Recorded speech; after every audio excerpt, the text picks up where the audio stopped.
Alhamdulillahi Rabbil Alamin. Wassalatu wassalamu ala ashrafil anbiya wal mursalin Sayyidina wa maulana Muhammad wa ala alihi wa sahbihi ajma'in.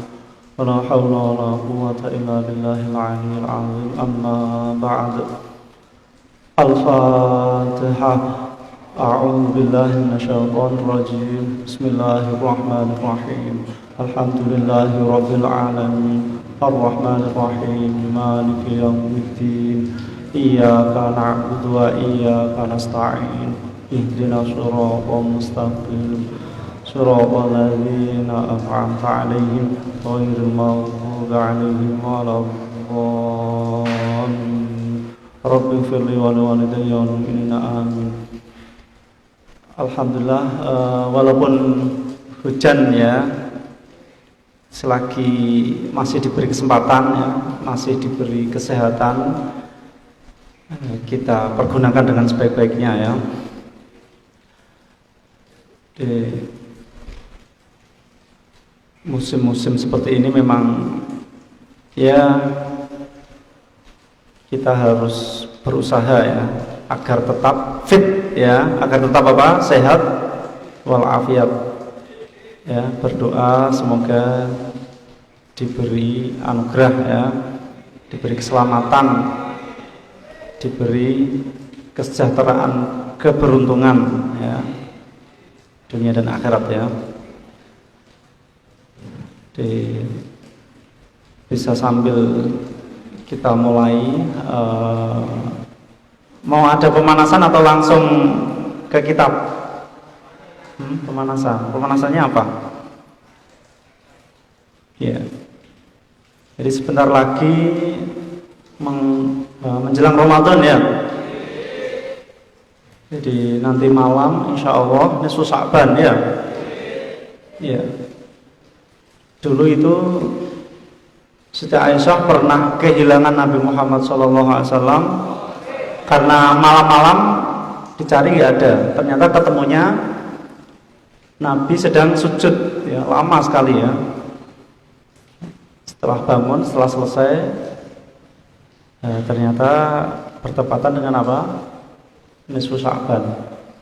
Jadi memang ada hadisnya ya, ada keterangan bahwa orang yang menghidupkan malam ya, diantaranya malam nisfu Sya'ban, berarti 15 Sya'ban ya, itu nanti hatinya akan hidup ketika hati-hati yang lain mati ya. Jadi pada nisfu Sya'ban itu banyak doa-doa dikabulkan ya. Banyak orang-orang yang diampuni. Jadi nisfu Sya'ban itu bertepatan dengan perpindahan kembali menghadap kiblat ya. Kan asalnya di Ka'bah ya, kemudian pernah dipindah ke Masjidil Aqsa ya.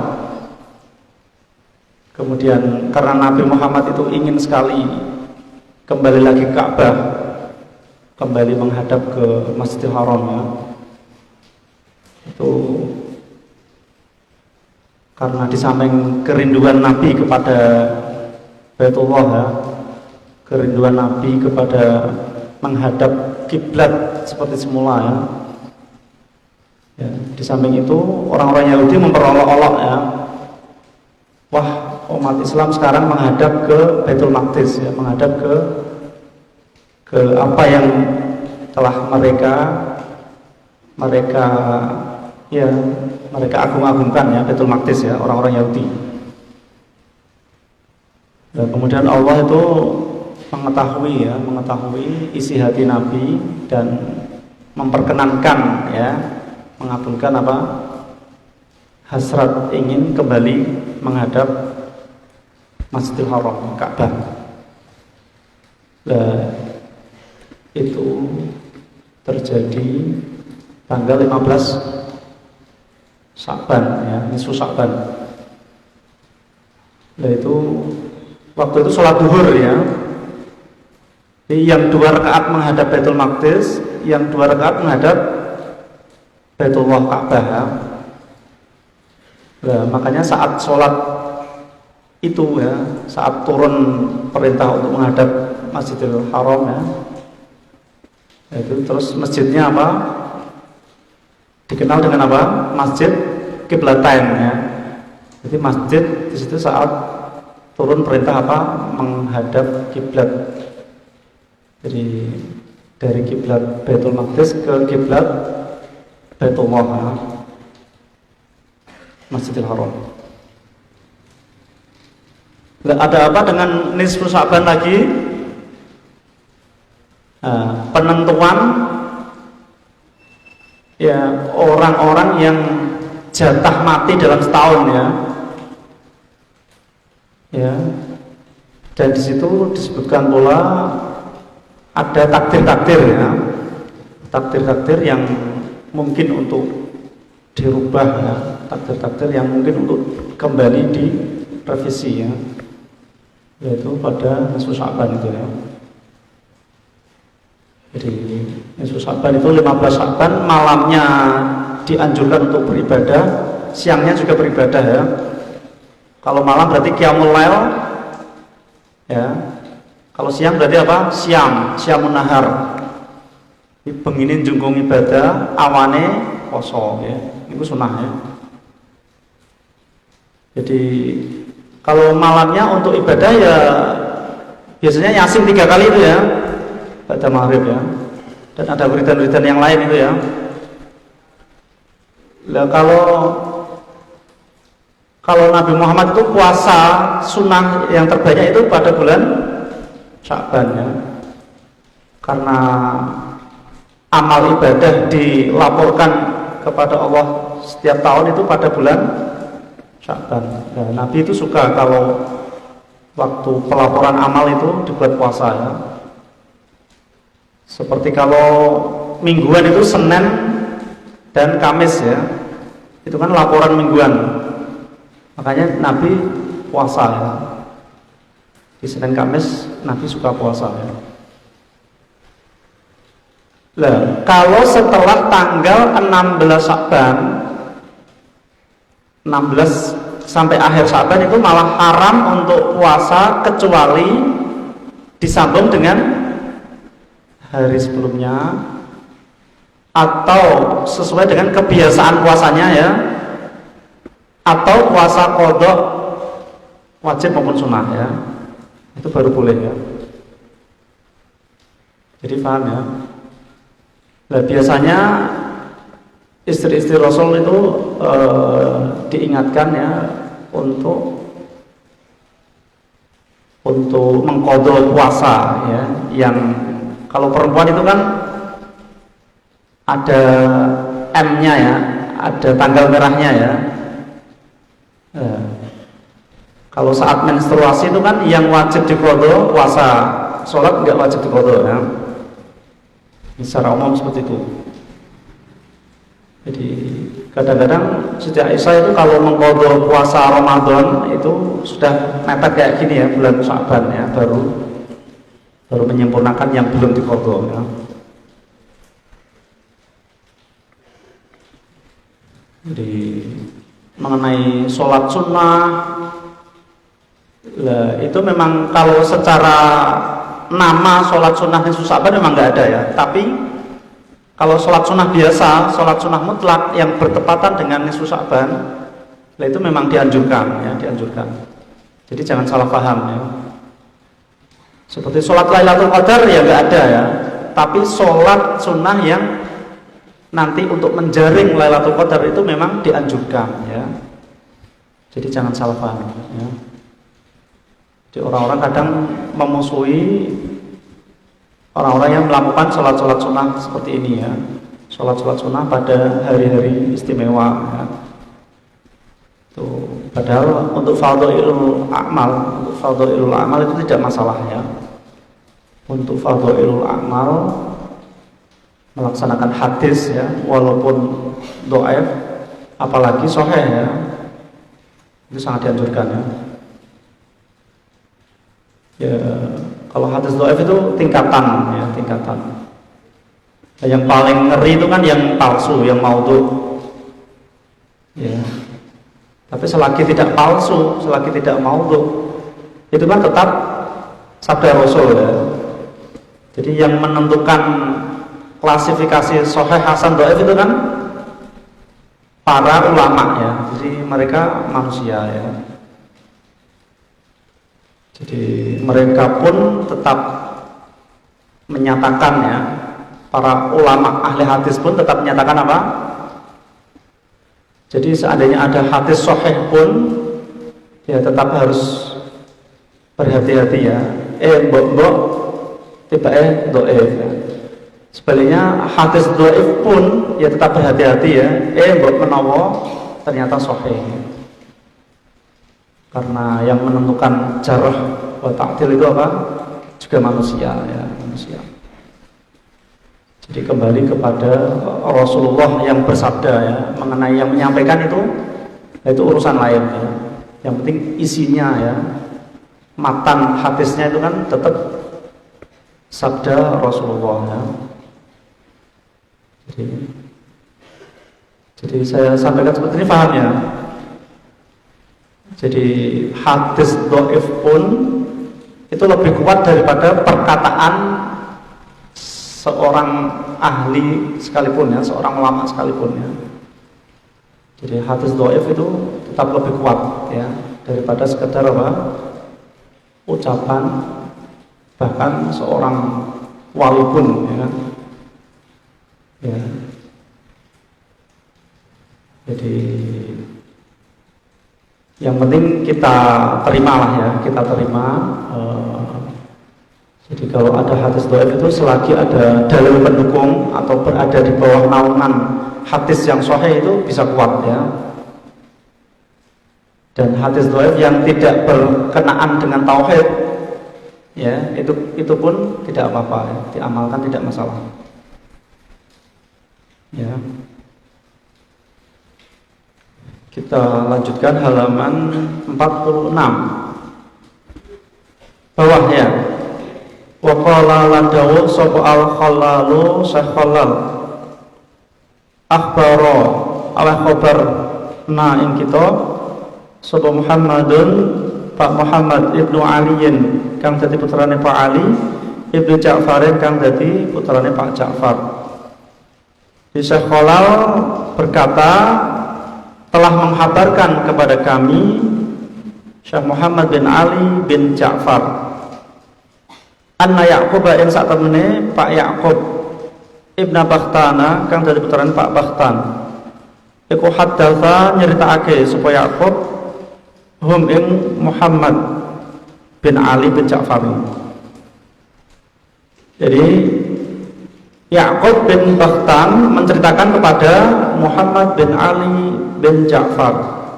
Qala ngendika supaya Ya'qub suila ditakoni sapa Ahmadu Syekh Ahmad anin nurati saking kapur wal hijamati lan cantuk yaumas sabti dalam dina Sabtu wa yaumal arbi'i lan dina Rebu. Di ini ada Syekh Ahmad ya, di Imam Ahmad yang ditanya tentang perihal kapur dan bekam.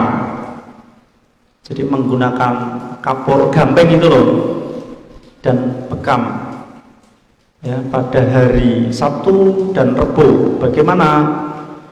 Fakariha mempesengit sapa Ahmad ing nuruh kalih hijamah niku. Qala lan dika sapa Ahmad balagha tumeka ni ing ingsun ar-rajulin saking lanang apa annahu satemene rajul iku tanawwara mlonyohake kapur sapa rajul, mlonyohake kapur sapa rajul wahtajama lan cantuk sapa rajul. Jadi Syekh Ahmad ya ini ditanya tentang penggunaan kapur dan bekam. Di kapur untuk cara Jawa ini belonyo nyawa ya. Jadi kapur untuk dibalurkan ke tubuh ya, untuk pengobatan. Dan hijamah ya, hijamah itu berarti bekam. Bagaimana kalau dilaksanakan pada hari Sabtu dan Rabu dan Syaamat tidak menyukainya ya, artinya memakruhkannya. Karena beliau mengatakan dulu ada seorang laki-laki yang menggunakan kapur ya, gamping itu loh, dan bekam ya pada hari Rabu, terus apa? Terus terkena malapetaka ya, terkena apa? Terkena bahaya. Bahayanya apa ini? Yakni ngersakake sapa Ahmad yaumal arbi'a ing dalem dina Rebo. Fa asaba nuling ngenani hu ing rajul apa albarasu loro belang. Jadi bahaya yang timbul ya itu adalah belang ya, belang. Jadi kulitnya memutih. Kulitnya kalau belang itu berarti apa? Tidak ada aliran darah di situ ya. Ya, cara Jawa ini belang pelongko ya.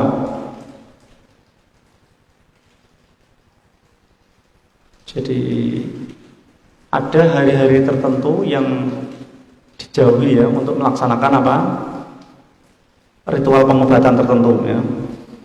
Fakultu nuli matur ingsun lahu maring rajul ka'annahu kaya sak temene rajul iku tahawana gegampang sapa rajul bil hadis kelawan hadis qala dawuh ya sapa rajul atau matur sapa rajul na'am inggih leres ya leres.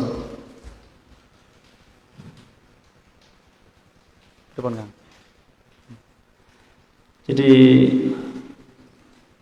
orang tersebut karena dia itu seakan-akan meremehkan hadis ya, dia menyepelekan sabda Rasul ya, Rasulullah pernah mengatakan bahwa menghindari hari-hari tersebut ya, hari Rabu, hari Sabtu, jadi sebaiknya tidak untuk berbekam ya. Nah, dia karena tidak menganggap itu sebuah hadis ya, atau dia mengenyampingkan bahwa itu sabda Rasul, akhirnya dia apa? Terkena afatnya, terkena balaknya, yaitu terjadi apa? Belang-belang di tubuhnya. Alhamdulillah. Jadi sekali lagi memang wis pokoknya percaya ya nak dawuh Kanjeng Nabi ngono wae ya. Ya. Jadi begini. Dulu Ihya-nya Imam Ghazali kan pernah dipermasalahkan ya. Kitab Ihya Ulumuddin itu kan ada orang yang tidak percaya. Itu hadisnya dhaif ya. Itu apa ya? Jadi seakan-akan tidak percaya ya. Tidak kuat dalilnya dan sebagainya ya. Terus orangnya itu sampai didatangi Rasul ya, lewat mimpi, terus diperingatkan, apa kamu tidak tahu di situ qala Rasulullah sallallahu alaihi wasallam ya. Jadi sekali lagi yang menentukan status hadis itu kan manusia ya, manusia. Jadi mengenai isinya kan tetap sabda Rasulullah ya. Jadi lebih baik berhati-hati gitu ya. Ya, dulu malah sampai ada yang ingin membakar Ihya ya. Sampai ada yang melarang jangan sampai mempelajari Ihya. Tapi orang-orang itu mendapat afat ya, mendapat balak ya. Ada langsung mati mendadak ada ya. Jadi karena ya cara Jawa ini kualat ya. Jadi pernah ya dalam satu mimpi ya, Jadi Imam Ghazali itu kan punya kitab yang fenomenal ya, Ihya itu ya. Itu pernah diteliti oleh Rasulullah awal sampai akhir ya, dalam mimpi itu ya. Dan Rasul tidak mempermasalahkan isinya ya. Artinya tidak mengapa ya.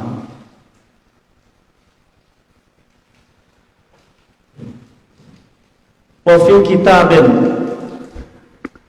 tambah atau satunya? Tambah sedikit ya. Ini idhofah wa fi kitabil afrad lan ing dalam kitab al-afrad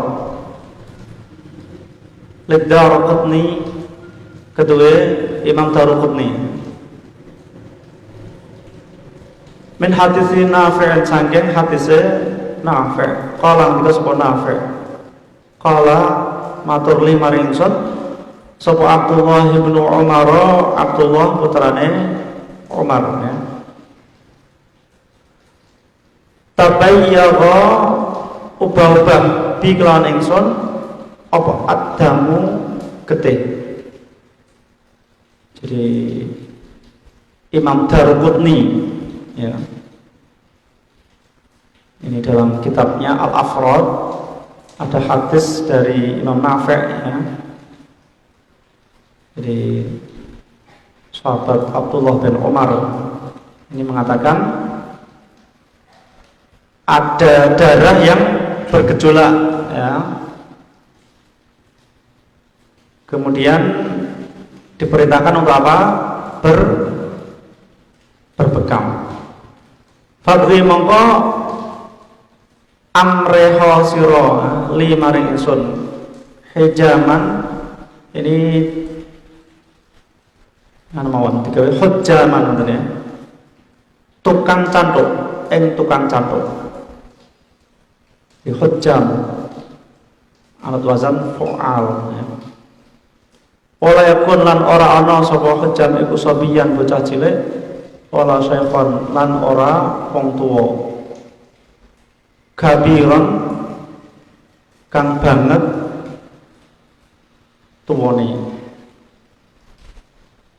Jadi setelah diperintahkan mencari tukang bekam ya, tukang bekam ini orang yang tidak terlalu muda dan tidak terlalu tua ya, dia semedeng ya, sedengan.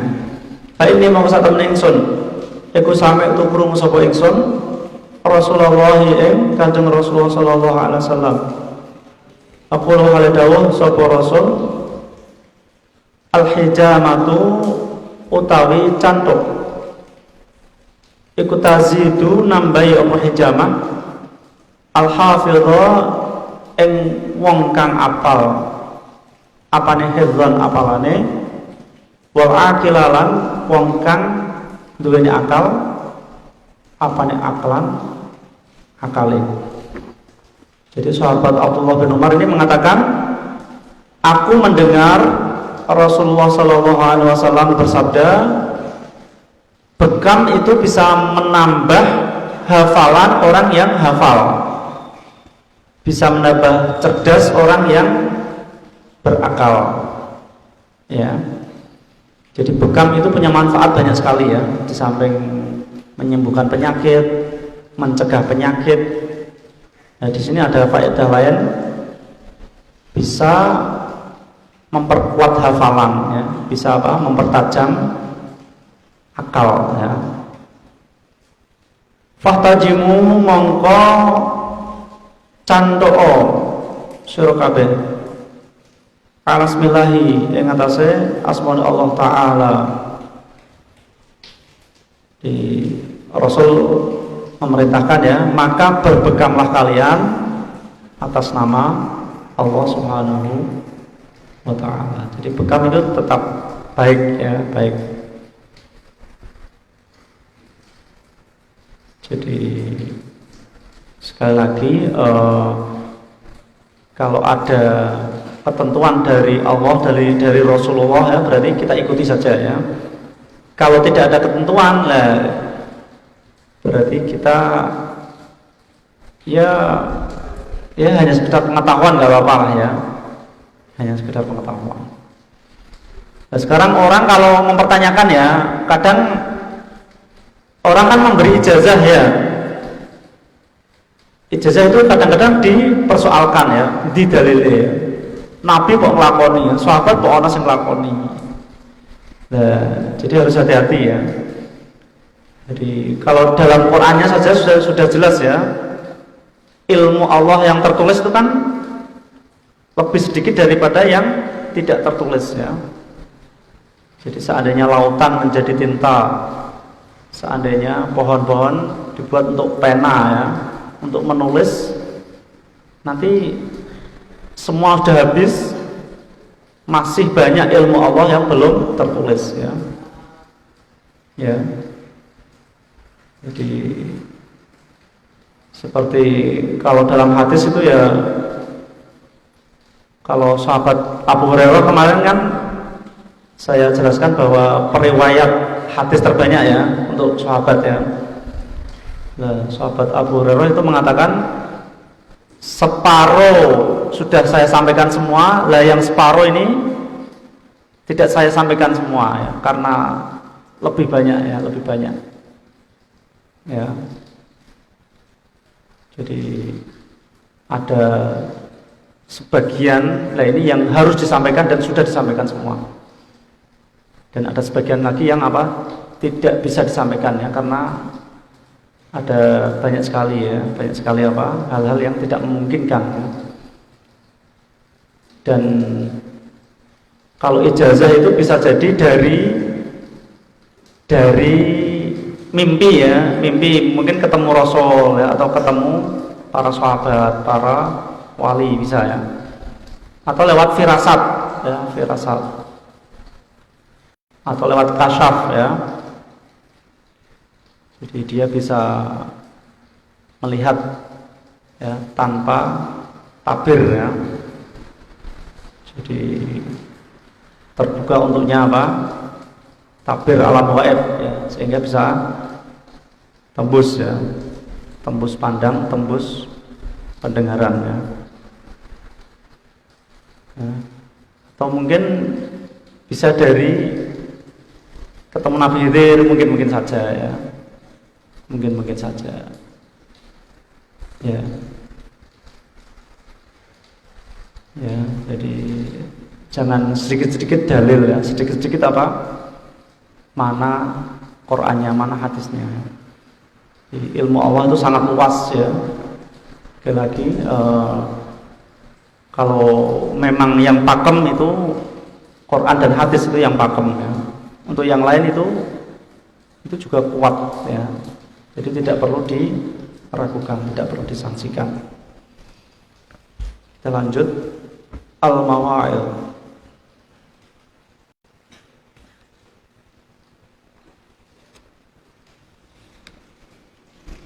Halaman 17 ya. Hafalnya apa? Wa naf'il khawatir ya. Lan ngilangake pira-pira krentek. Wa tarkis siwa lan ninggal sakliyane Allah. Wa dawamil iftiqari lan langgengake butuh Allah. Jadi menghilangkan gejolak-gejolak jiwa ya, menghilangkan apa? Hasrat-hasrat hati ya, mungkin kekhawatiran-kekhawatiran ya, mungkin perasaan-perasaan yang mengganggu lah ya, yang tidak baik ya. Jadi hal-hal yang nanti membuat jauh dari Allah itu ditinggalkan ya. Terus meninggalkan selain Allah ya. Jadi kalau Allah itu berarti zat yang harus kita dekati ya, harus kita cintai, harus kita agungkan ya. Jadi Allah itu harus kita sembah ya, secara mutlak ya, secara menyeluruh ya. Jadi kalau selain Allah itu berarti apa? Alam ya. Selain Allah itu makhluk. Jadi kita fokus kepada Allah ya. Yang lain itu berarti apa? Selain Allah ya. Kullu ma siwallahi alamun ya. Setiap yang selain Allah adalah alam. Di alam semesta ini itu berarti ya itu selain Allah ya. Jadi jangan sampai gagal fokus ya, jangan sampai apa? Salah fokus ya. Fokusnya harus kepada Allah Subhanahu wa taala ya, berusaha ya.